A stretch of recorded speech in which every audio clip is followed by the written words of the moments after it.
call the July 28th golf course advisory board meeting to order.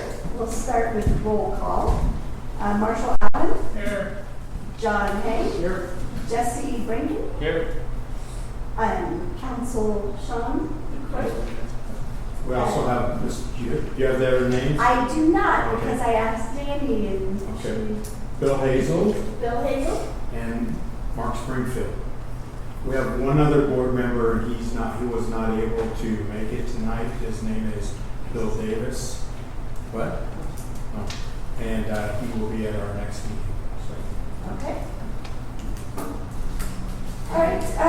Introduction to board members. I'm going to let you take it, Jeff. Yep. So why don't we just go around and Bill, let's start with you. Just introduce yourself and maybe a little bit about your interests on being on the board, and if everybody could do that so you could meet each other. Sure. Well, Bill Hazel. I have a business in town. Lived here for 16 years with my wife and kids. I go to school at Westview Elementary, so we live here, play here, spend our money here, park here.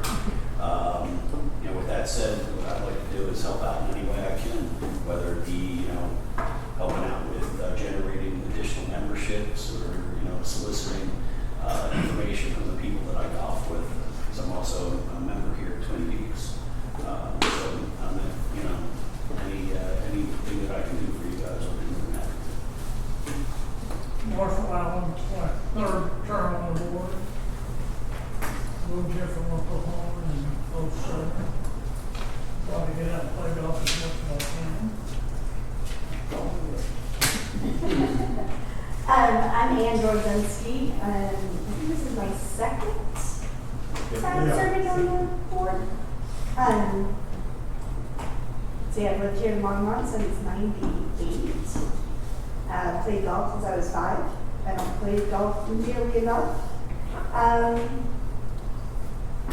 That's all I have.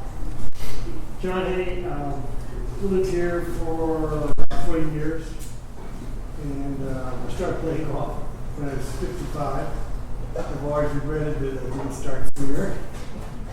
And it's my second term, and I can't tell you how much I enjoy being here and meeting with people. And I hope somehow I make some kind of contribution to the golf courses here in Longmont, because they've surely been wonderful for me. Hi, Mark Springfield, resident for 21 years. Tried to play all 3 courses with some frequency. Typical frustrated golfer, so I'll keep plowing away, but I don't know that I'll ever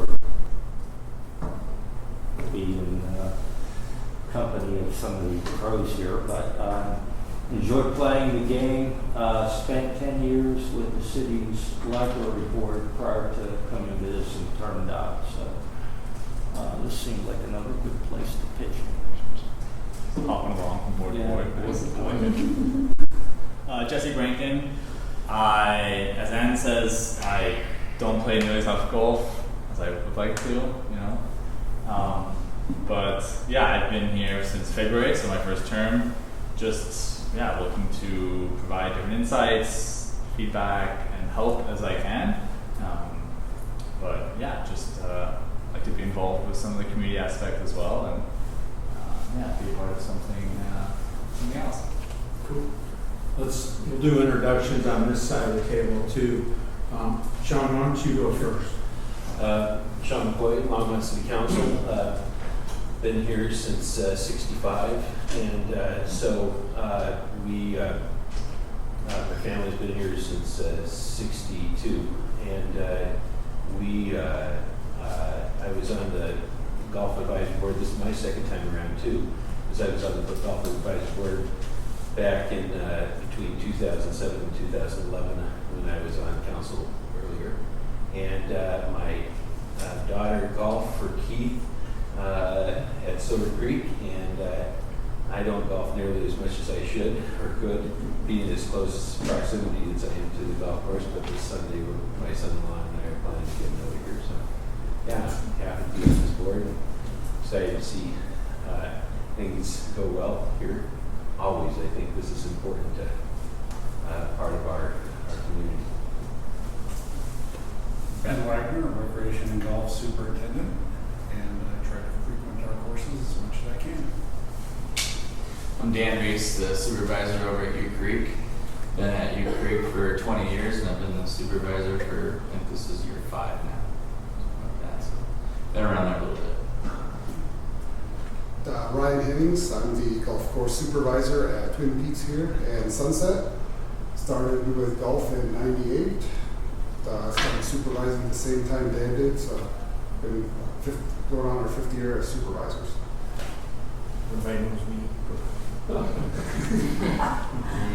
I'm still working a lot, sorry. How long have you been on fire? I have, it'll be 27 years in September with the city that full time.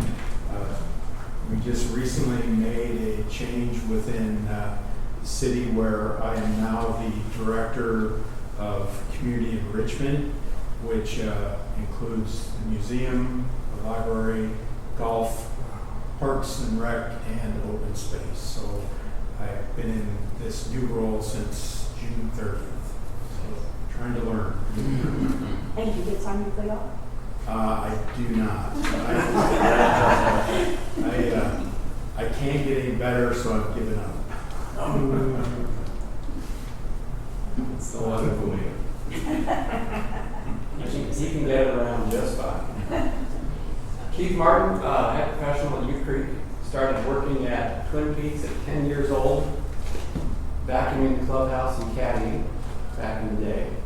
That was in 1979.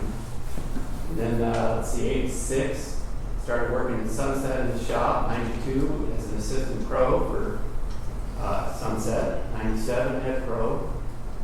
From then until 2008 at Sunset, and then 06 and 08 at Twin Peaks and Sunset. And then 08 to 2025 at Twin Peaks as the head professional, and then now I'm at Ute. So I think I've seen it all. I attended a lot of these meetings. I started going to them in '92. So if you need any insight on what's going on. Keep you in. It's good to establish this. Ryan Williams, the head professional at Sunset Golf Course and Twin Peaks Golf Course. Not nearly as long as Keith, but started working here at Twin Peaks when I was 16, when Sam was the head pro here. I started junior golf at 11 with Keith over at Sunset. And then I went off to college, came home, and started with the head pro, took over, Sam hired me to run Sunset for him in a sense. That was February 2012. So for the last few years, since 2012, I've been here. I've been at Sunset and now I'm here. So, All right, we're ready to. All right, not just introduction of new board members, everybody. All right, approval of tonight's agenda. Do we have a motion to approve? So moved. And do I have a second? All right, all in favor, say aye. Aye. Any opposed? All right, this motion passes unanimously. All right, on the next one, the approval of the previous month's minutes. That was April 28th meeting. I have a change. I would just say date. I don't know how important that is. But it was Monday, April 28th, not the 24th. So, they're cool, but that's the only change I had. Anyone else have anything to add? Move it, we approve. All right, I have a motion for the minutes with the date correction. Do I have a second? I'll second. All right, all in favor say aye. Aye. All right, any opposed? All right, this motion passes unanimously. Does not appear to be any public to be heard tonight. So we'll move on to my favorite part of the communications. With that approach. Keith, would you like to start? Sure. See here. It's been a busy summer at Duke. Once we got out of the cold weather, it really took off. And last month, well, you can see the last 2 months, 358,000 in May, 365 in June. Puts us up year-to-date difference $60,000 to $61,000 over previous year. So that's 5.2% up.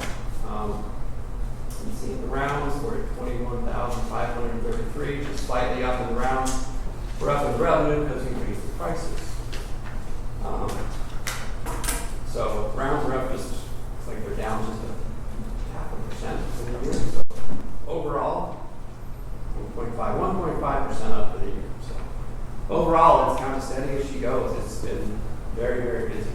And give Dan a lot of credit for dealing with a lot of maintenance issues and getting the golf course back in really good shape. We got a lot of good feedback in the Bulldog City Championship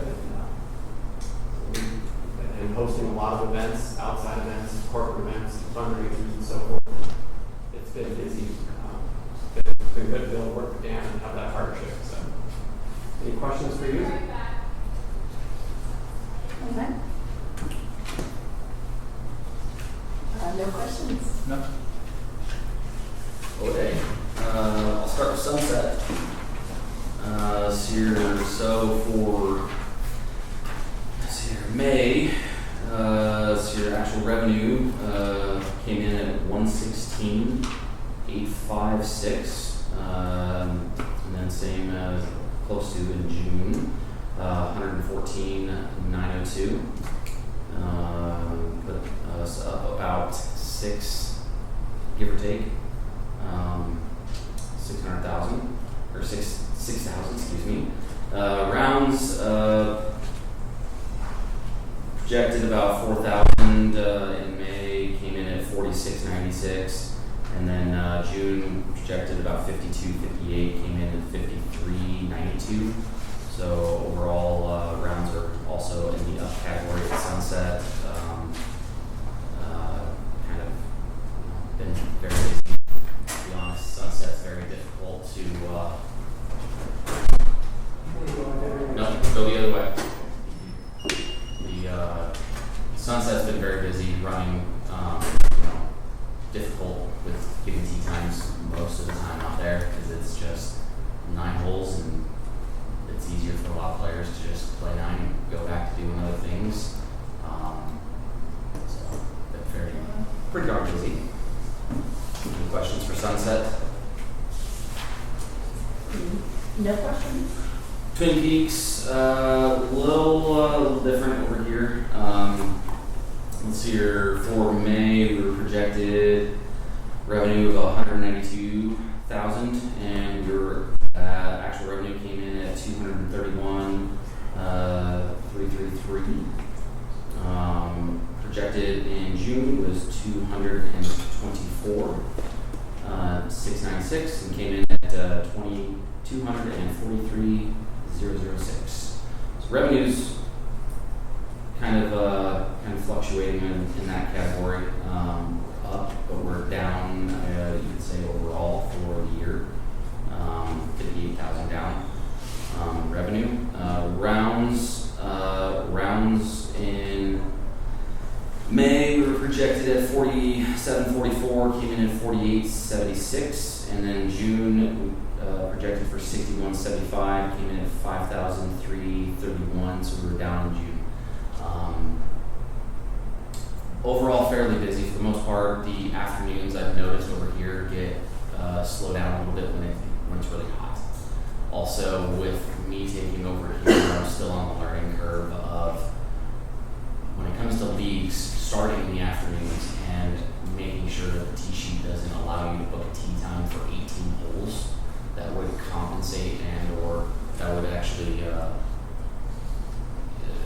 if you have a league going off the back nine and a league going off the front on like Tuesdays and Thursdays that we do here, making sure that it doesn't book an 18-hole round within that period of time that they do making the turn, so there's no confusion.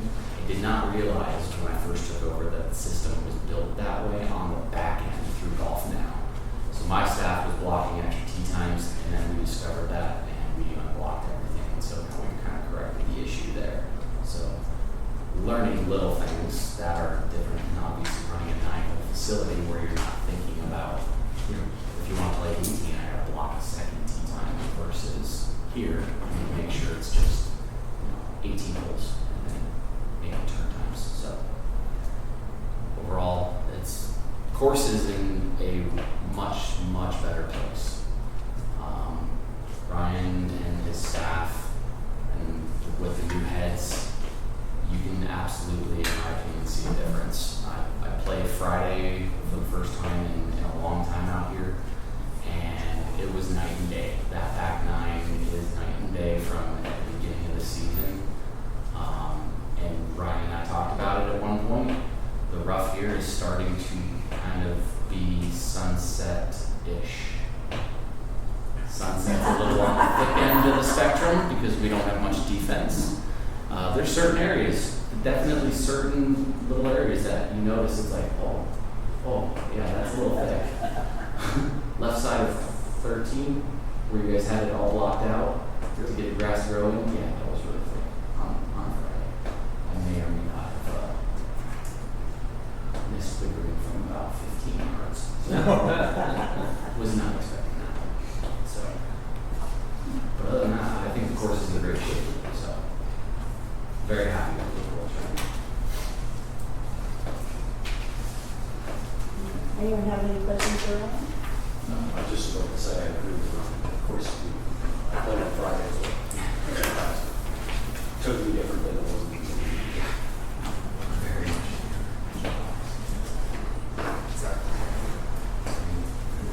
Very. All right, so Jeff, it looks like you have old business. I'm going to pass it Yep. to you. So last year at our meeting, the board had suggested that we look at doing a survey of the golfers, and wanted to just present these 6 questions, 7 questions, 6 questions as a possible sample of what we could do. And I just wanted to have the conversation with the board to see your thoughts about, with new members. Jesse, I don't think we've talked about this since you've been on the board here. And just get your feedback of what you think about surveys.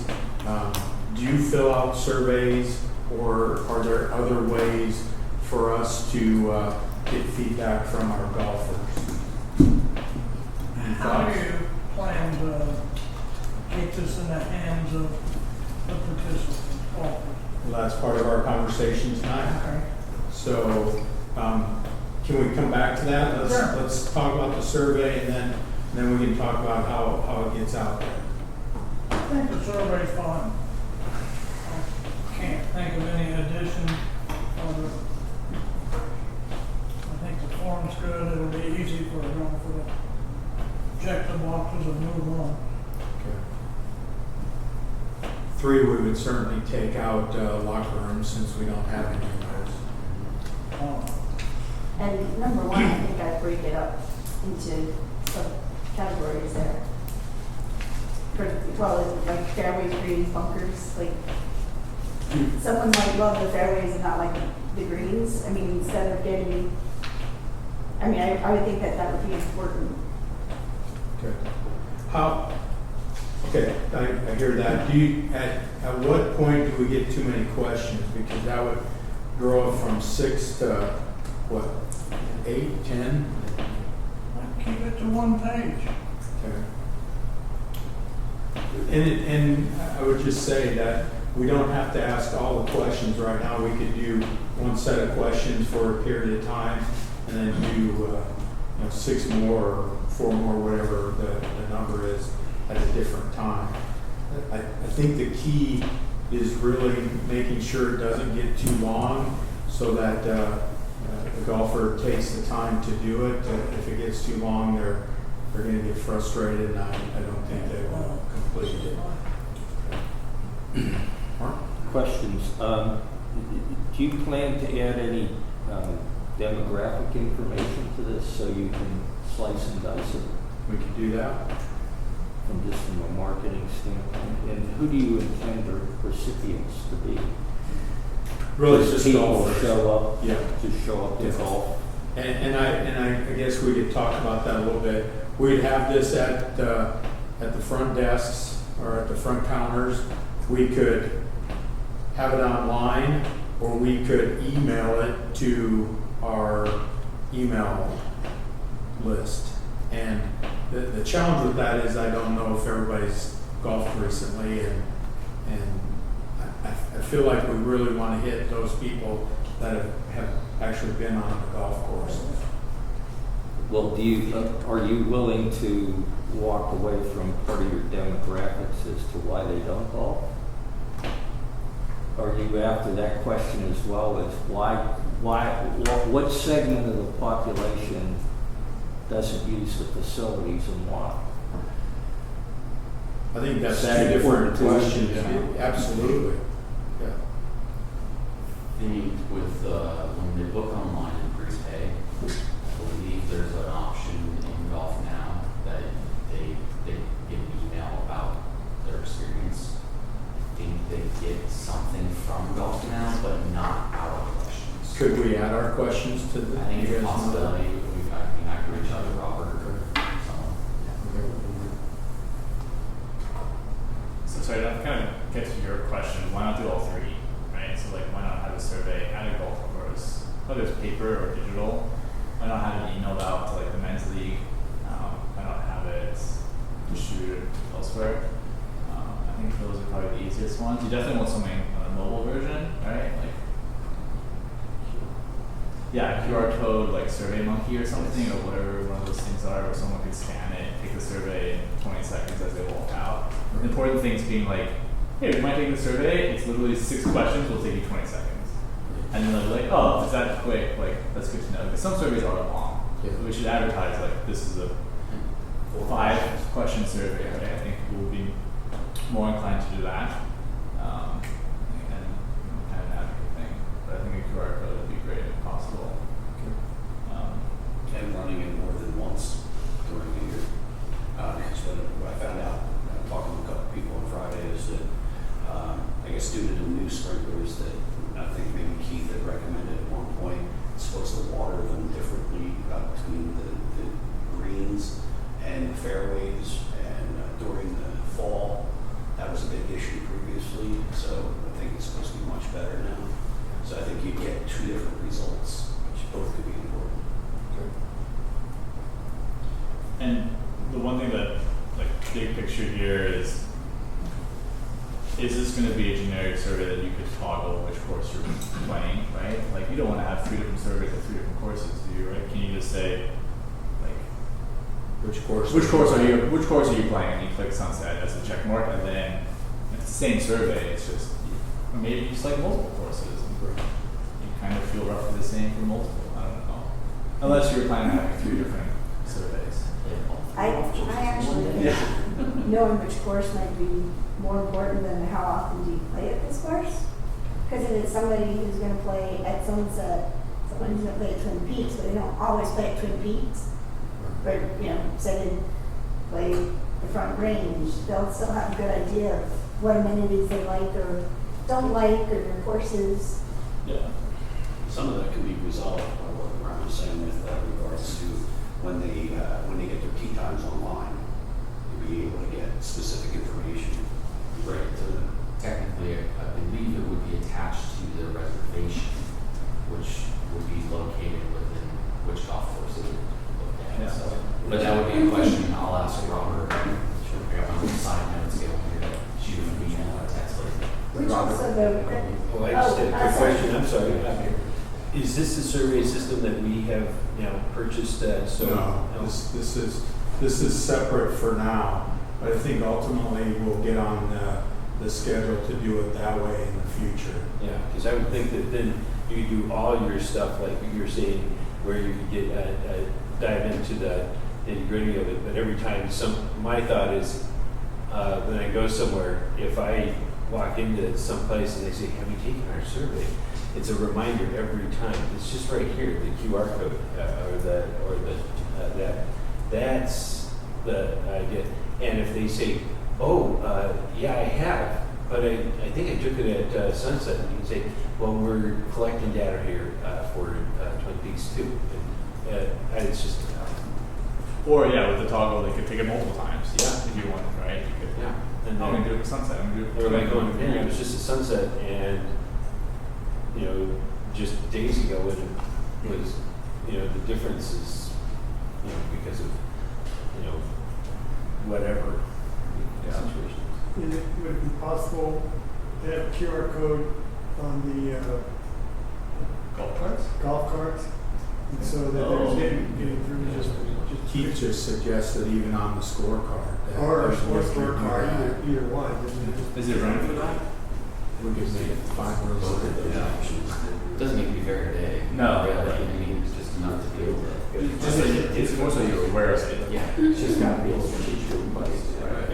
So that is self-identified portion that you're giving Yeah, the good survey point. to. That would take care of that. That'd get It would be Just like you QR code, yeah, unique for each For each course. And that way you're getting real-time information because, Right. only bad side of that is the guys having a 6-hour round out at you.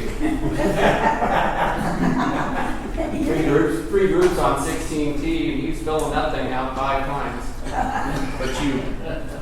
But you like that's the feedback you want. Right? It is. That Yeah. is. That's the honest feedback you want. It is honest feedback. Doesn't necessarily mean it can always be taken care of. The other thing I was gonna say with Yeah. Ryan's idea is, having it sent at the time of reservation isn't, I don't think is helpful. No. Because They would get a reminder like after. Oh, okay. So it wouldn't. They'd book their tee time, say today Mhm. or Friday. They'd come in, they'd play. The reservation system automatically once we check them in the building, it still registers that, and then they get another email like a day or two later saying, "Hey, how was your round? Okay. How was your experience?" It's like every other thing we do in life. Yeah. Get your oil changed, How get a did survey. Exactly. how's Go to the that? dentist, Yeah. get a survey. How many of you fill out surveys? Go to a board meeting. I'm 50-50. They have to pay me. You fill out, Jesse? Yeah, not much. Yeah. Yeah, my only concern is if somebody has a bad round, whether it's our fault or just having a bad day, that have to balance some of that with the feedback. You take it with a grain of salt. Yeah. You look at the feedback that you can use. It's like a scatter plot, you can't, the outliers kind of have to Yeah. take those with a grain of salt and say, okay, we can't, well, it's less. If you ever read reviews, you have to do that. And Yeah, maybe somebody has, I don't look at 1s and I don't look at 4s or 5s, I look at 3s whenever I look at a Right. review. Yeah. That's, I feel, is an honest. I read one so I can laugh. That's me personally. So everybody's in agreement, do the survey? Yeah, that's great. And are you okay with us taking what you all said tonight and getting it going sometime in August? Or would you like it to come back at your meeting before it goes out? I'd like to see it again, I think. Okay. I'm just afraid that if it gets too long, someone's gonna pick it up. Well, Right. does anyone want to add to this? Right now. Finish, please. Oh, sorry. I'm just gonna pick it up and say, oh, I don't have time right now, I can't play it off, but stick it in the pocket. So can we address that? There are 6 questions right now. Does anyone want to add any questions to that? Something like that. Did you have suggestions? Okay. No, I think if you want to make it course specific with a unique QR code, I think that's great. If you don't, I think you should have the option to select which course you're responding to. I think that's the only thing. All right, we will bring back at the next meeting. Thank you for the feedback. So, do you want me to keep going, Ann? Yes, please. So we talked a little bit about this at our April meeting, but we are At the end of the staff part of the 2026 budget request, those requests were due into our budget system at the end of May, and we have made requests for all 3 of the golf courses. For capital projects, the system closed for those at the beginning of May, and so all of those are currently being reviewed by our city manager and the budget staff. The city manager is required by charter to present the budget to city council by the end of August, and so he will be doing that. One of the advantages of being an enterprise fund, and there aren't a lot of them, is that more times than not we do get funding for the things that we request, just solely because our money that we bring in golf can't be used anywhere else. So we're generally in a place where we can cover any staff increases that occur. We've done some requests this year to increase some of the supplies as well as some of the chemicals that we use, in particular out at U Creek, and feel pretty comfortable with the things that we asked for. But again, those things are presented to council at the end of August. Throughout September, council conducts different budget meetings where staff comes in and presents about the budget and then answers any questions that council might have. In October, council conducts budget public meeting or hearings so that the public can come in and give comment. And then by the end of October, council has 2 readings where they approve the budget so that it can take effect after on January 1st. So, any questions about budget?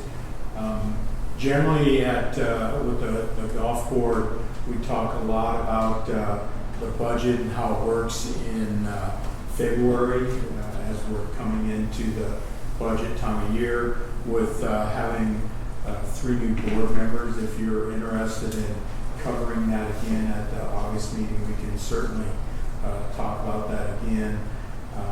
But anyway, just wanted to give you a heads up on where things are. CIPs, we are really close to closing out the project here at Twin Peaks. They just did a bunch of sodding of areas that we hadn't approved, and we will probably accept that sometime by the middle of August, I would guess. Whenever the construction company puts in a request for approval. Yeah. So we're really request first. close with that. The next big projects that we're working on yet this year are out at U Creek, and the deck on the south side really needs to have some major work done. Dan has been working with different folks within the city on ideas of how to move forward with that, and I'll just say that that's taking longer than we hoped, and don't need any comments from Keith. But I really believe that work will be done in October. And then also we have an issue that's come up since. Did you notice how I slipped that in? That's pretty good. That an issue that's come up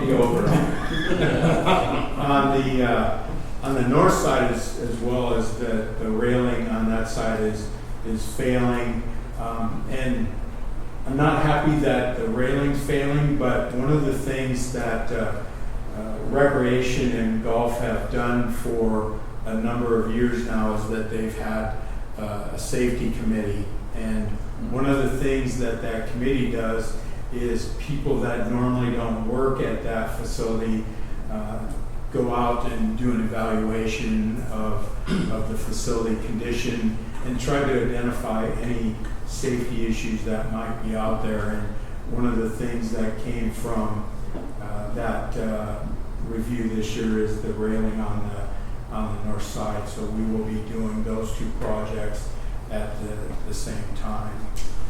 And then the other thing I'll just mention is we just completed the restoration of the silo out by the maintenance facility. Dan, you want to do just kind of a quick summary of what was done with that? Yeah.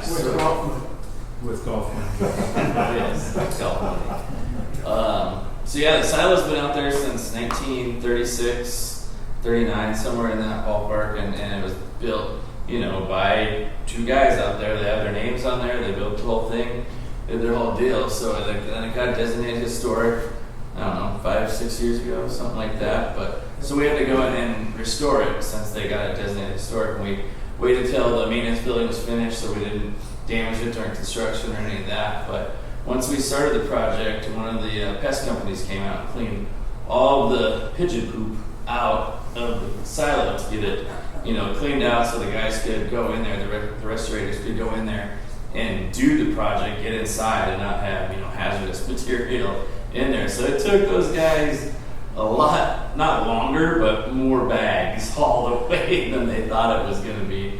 It was definitely a truckload full. So, and it was funny to see in there. It's dirt floor, and they came in, cleaned it all out. So then they put a border around the base on the inside of the silo to help support it on the inside, and we have like curb and gutter on the outside to support. There was a crack down there at the bottom. That's what they wanted to do with the concrete. And then on the outside, they pressure washed the whole silo, cleaned all the old dirt and grit and grime off, replaced, 10 to 15 bricks that were deteriorating. We couldn't find the exact brick that was made back then, but one of the guys' father worked for a masonry company, and he built a brick plate that matched it. Like I don't think anybody would go out there and say they could tell which ones they did.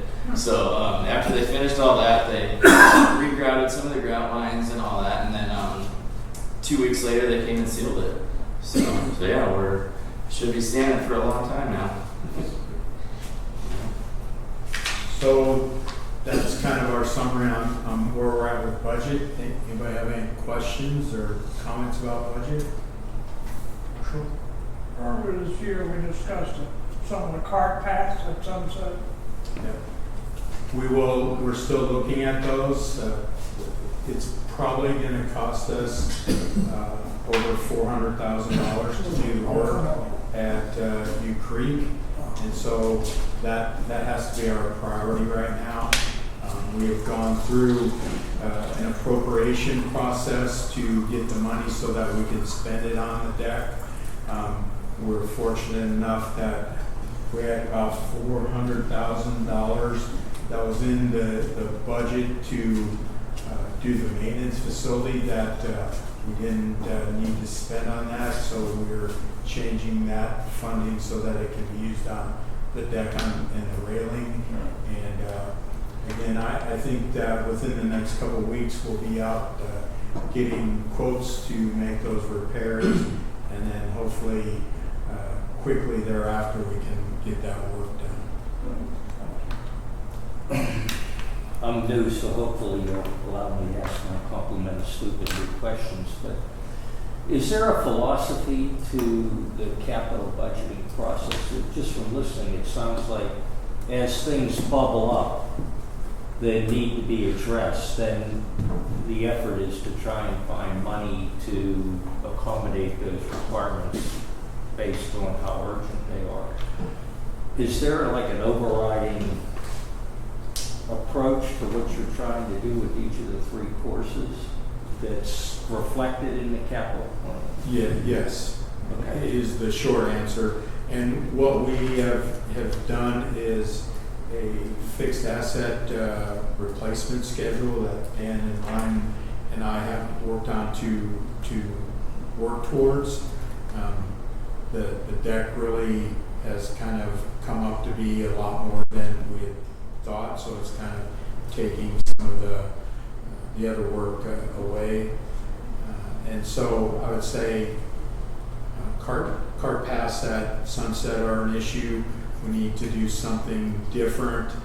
Number 9, the crusher fines have worked well in other places, but because that's kind of on that heavy slope, it's not working, so we're going to have to do something different there.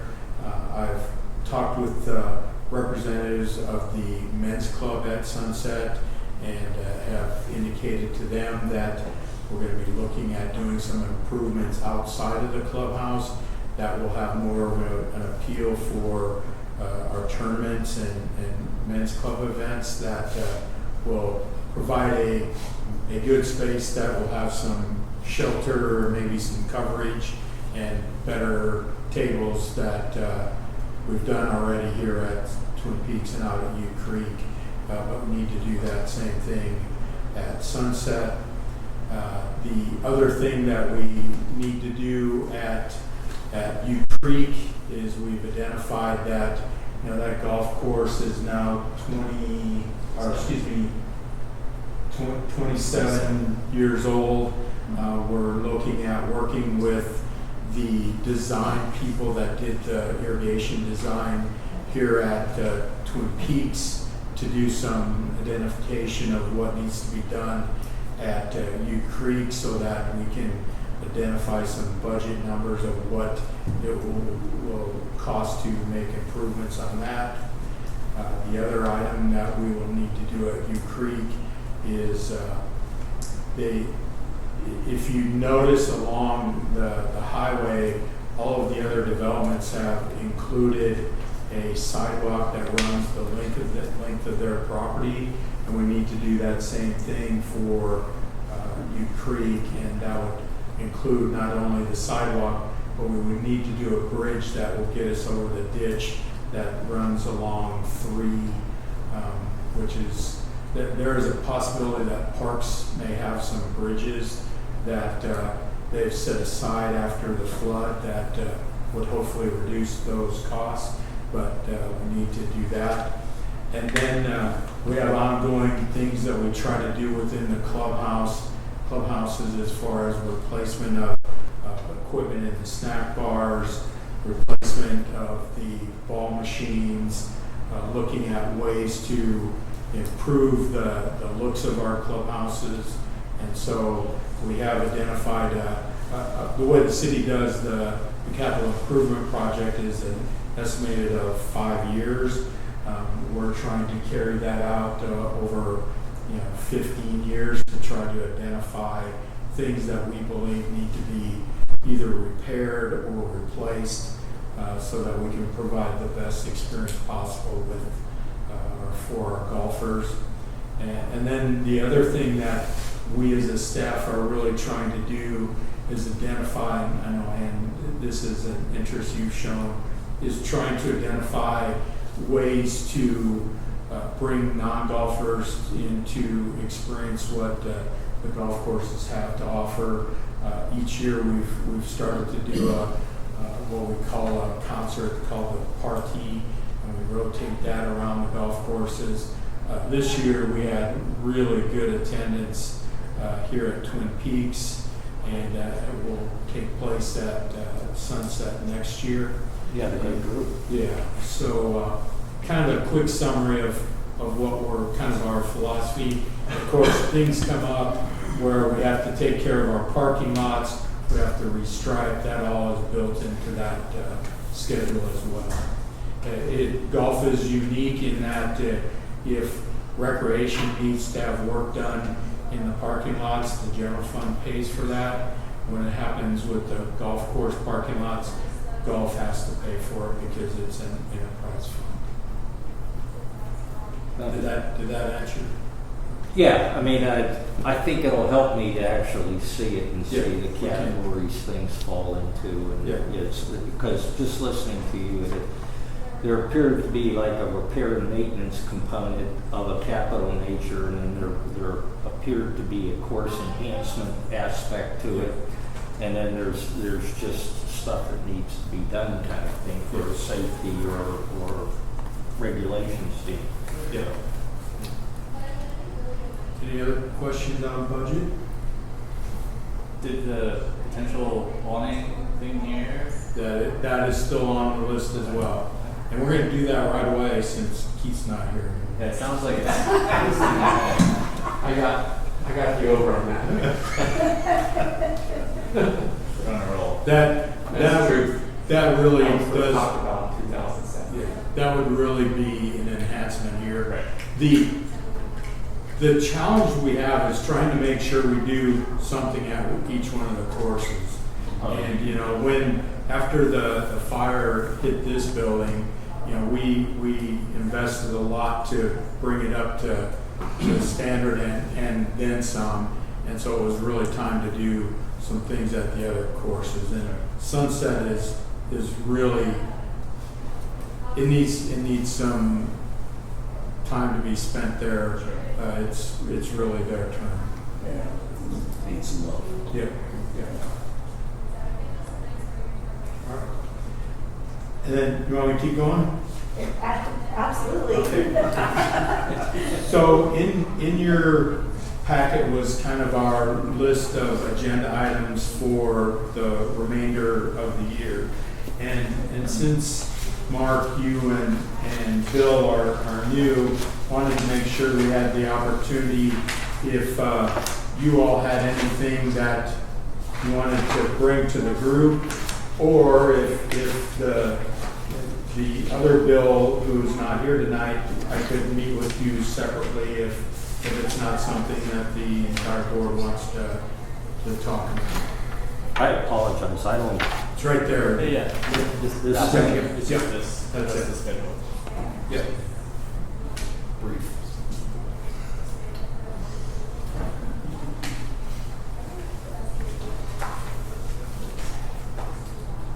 Anybody? Bill, do you have any thoughts?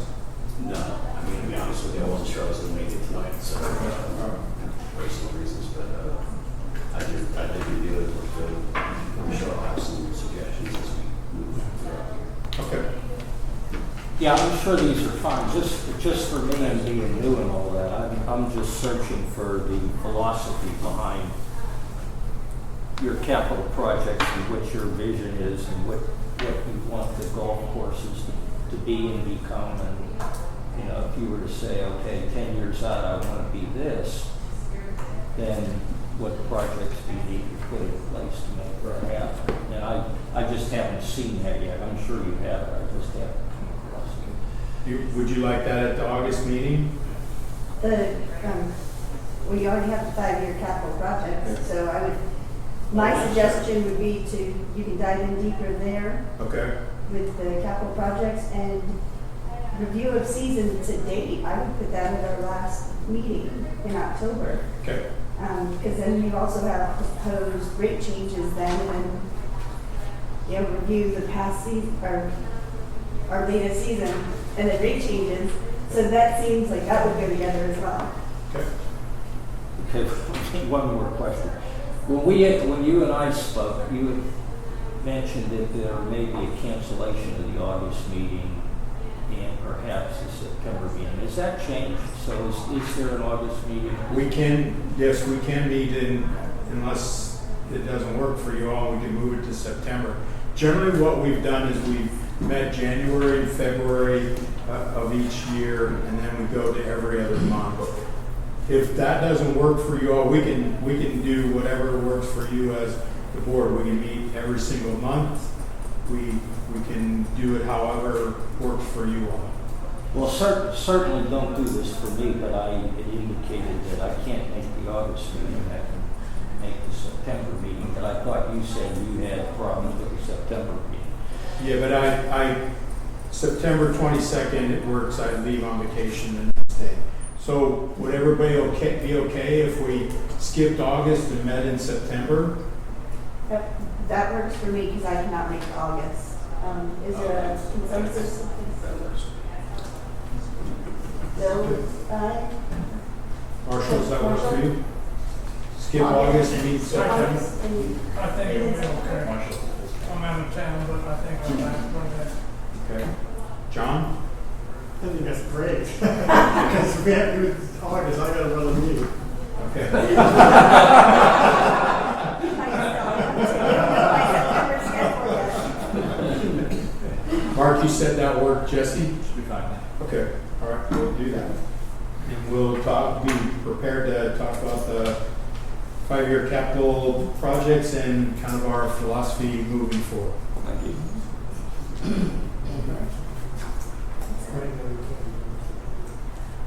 I will be putting it on my schedule and bidding for it. That's the best I can say. I'm at their mercy. So,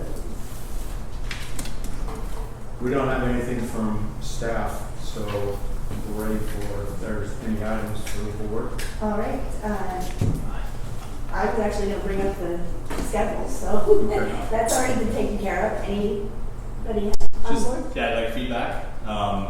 Two things are, one are the trees planted at U Creek. Trees on 9, trees on 13. I don't understand why they were planted there. The only thing worse than planting a tree too late is planting it in the wrong spot. And I just don't quite understand why they were planted so close to the tee boxes. As they are very much in the way from black tees. I think from the blue tees and gold tees it's very less noticeable, but I think everyone needs to go play the back tees and go stand on those tee boxes and just see what they're like. So I'm just trying to understand what the reasoning behind that was. 13 is an intentional thing to try to get people to hit the ball differently because of the impact to the neighbors. 9's the stand. Yeah. 13, you can't cut the corner. So No, the I guess my perspective is I've played a lot of rounds at U Creek from the tips. I've never seen someone cut the corner on 13. I understand there are houses there, but the tree is 15 yards, 10 yards from the tee boxes, like in the line of literally over the tee boxes. So I think if you want to plant a tree close to that facility that's under, like close to that area, that's fine. But in 20 years' time, there's a cottonwood tree. Those get huge, right? You're talking 30 yards wide, 120 feet tall, 100 feet tall, whatever it is. In 20 years' time, it's going to be a massive tree. And so I don't understand why we're planting a tree there that's going to require a ton of maintenance in 20 years' time. Just to prevent someone from accidentally snap hugging a ball that I've never seen happen. But I'm sure it does happen. Just plant them further back. We were doing things because of how important it was to be good neighbors, and it isn't always what's best for golf, but again, we have to try to be that good neighbor because so many balls are going into the windows and into the houses. Sure. On 2, 9, and 13 are the biggest issues out there. Sure. And on 2 we've done, and this has been, how many years have you been supervising? Did you say 5? So probably 5, 6 years. Trees on 2 are great. Yeah. I would, if that's the case, I would honestly double down and plant trees 20 yards back and plant the same number of trees or more if you want. I'm more than happy to plant trees on the other side of the cart on number 9, but I played in Longmont City, and if there were 2 guys who were both scratch golfers and both of them pushed to right over those trees, and it's bad, right? Like it happens all the time because you're cutting that corner. So that's a really difficult situation to be in. I think it's also okay to put trees further along the kind of like number 3 at Sunset, right? The trees would like be the first line of or second line of defense, I guess, for houses. But 13 is 13 is done. It's not for the guys snap hooking it. It's for the guys playing later in the afternoons that are playing the wrong tees and they're hitting it over the houses. It's a defense for the second row of houses because I don't know how you can. Well, we've got pictures. Yeah. We've had many conversations with homeowners over there about that. I mean, yeah, it's just I've never seen. It's not golfers like you. It's golfers like me. Oh no, who are out there on 13, and that's 9, 11 holes in, and you're trying to hit it as hard as you can. I was going But to say. it's just. I understand why the trees are there. I just think they're in the wrong spot. And it's close, but I think we have to think 20, 30 years from now, and those are huge trees.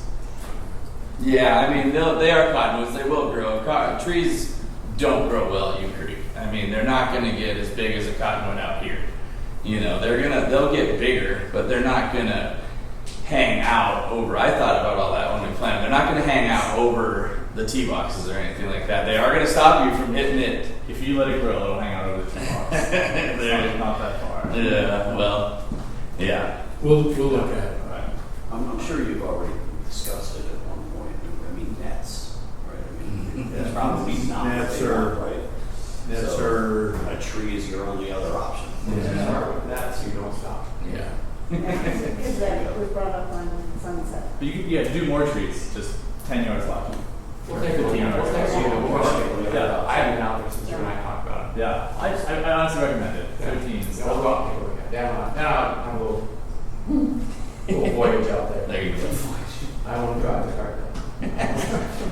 we're As gonna someone be there. who's driven the bar cart, there's not, I mean, not everyone's a scratch golfer. No, And most aren't. I mean, growing up with my dad who was, I thought everyone was. I have definitely hit a ball or two in the right side of 9. Like, it happens, you know? I mean, honestly, what I did was not really considered golf, I don't think. The other thing is, I mean, maybe it's a bit of a unique thing. It's always pace of play. I know there was a meeting months ago that discussed ideas on it. We can come back to this in like another meeting from when I watched that video. 4th of July, 7:40 in the morning, 4 hours and 41 minutes. You? At U Creek, yeah. I had the luxury of playing Pebble Beach a few weeks ago. My pace of play was 3 minutes quicker at Pebble Beach with a similar starting tee time. So it puts it in perspective of how slow some rounds can be at U. And if it's 3 o'clock in the afternoon, a little different story, but I imagine we all know the first 20 rounds, 30 tee times are the most important. That's rough. For anyone experiencing it, so. I've been on the board for 5 years, and every year we discuss that issue. Yeah, And sure. believe me, we've tried all kinds of different ways to try to improve it. You tried what USGA does? That's the only thing I'm going to suggest. But The challenge is with pace of play is you're darned if you do and darned if you don't. Because you want to go fast. I'm a crappy golfer. I've paid the same amount of money and I want to hit the ball as many times as it takes to do that. And that becomes the challenge where we either make you happy and me upset or vice versa. And so there's this fine balance of how we address that. Right. And we just don't win in either direction. yeah. I actually thought you were going to compliment 440. Yeah. So 440 is only 20 minutes over what it's rated for. That's not bad. And then your comparison is not fair. 440 is You not got bad. people paying $500 a round that are experienced, good Exactly. golfers, Yeah. and they know they'll get tossed off if they don't. They were not good golfers, but yeah. I'm just saying, what we have at our course, we have the whole spectrum. I know, yeah. You have to, and on 4th of July, everybody goes out early. Yeah. Everybody goes out Well, early. a group of 16 or so go out and very casually play and drink a lot in the morning, right? Yeah, I get it. But Yeah. like, I can't imagine what the tee times were like at noon or 2 or 3 Oh. o'clock.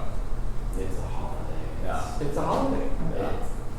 If you're in a hurry to play on the 4th, good luck. I've got to tell people on holidays, don't expect fast golf. It's just not possible sometimes. I mean, if you play in under 5, you did great.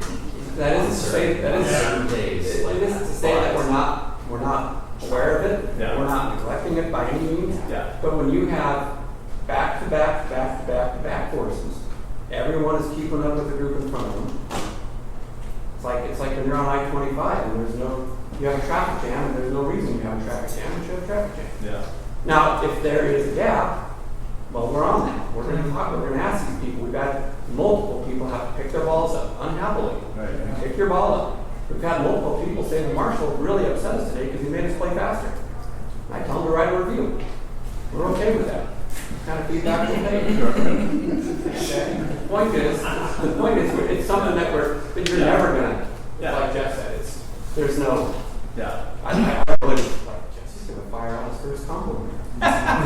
Here it comes. Here it comes. I was like gonna sit up, gonna high five you after. You didn't even say anything about the clock. You Yeah, he oh, did. He said it's in the wrong place.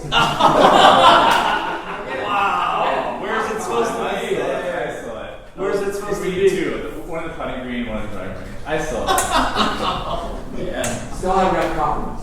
It's a good clock. I like it. It better be for $300. Well, we're really encouraging you to bring things. Sorry. Pace of play is just Tough one, I know. and I will tell you, of all the things I hear, pace of play is the thing in golf that I hear routinely. Yeah. And it was too slow. Ben talks to me about speed. It's others complain to me that I don't know what the big hurry is. If you can't be out here for 5 hours, you shouldn't be out here. So there's that extreme that we're trying to address with everybody. Yeah. It's just not a fun thing. Yeah. And to Jesse's credit, by the way, he is in the 0.5 percentile of amateur golfers. He is a really good player. And so he's a really good player who walks and doesn't mess around when he plays. He hits it, he goes and finds it. He always finds it because he doesn't know how to play. He's a good player. I sat and watched him on the range and all. And so, yeah, I mean, for you, it's going to be a different lens you're looking through than 99% of the golf. That's diversity, right? That's what we want on. That's the voice, right? The whole thing. Yeah. There are a lot of the days that the golfers that play are incapable of playing in 440. That's the beauty of it. It's not going to happen. That's like the beauty of the course. It's not going to happen. You can. But that's what's nice with like Sunset and you. They're all different levels of courses that you can play. And that's the People beauty go of where it. they want. And like Jeff said, once they pay their money, Yeah. so. Yeah. Did you have other? No. Okay. That was it. Any other items from the board? No, I just heard one comment from some people on Friday. U Creek probably used some sand traps. It's coming. Just passing along. Yeah. 12 green side was rough. 12? The bottom. And I do have to say, I think I hit every sand trap.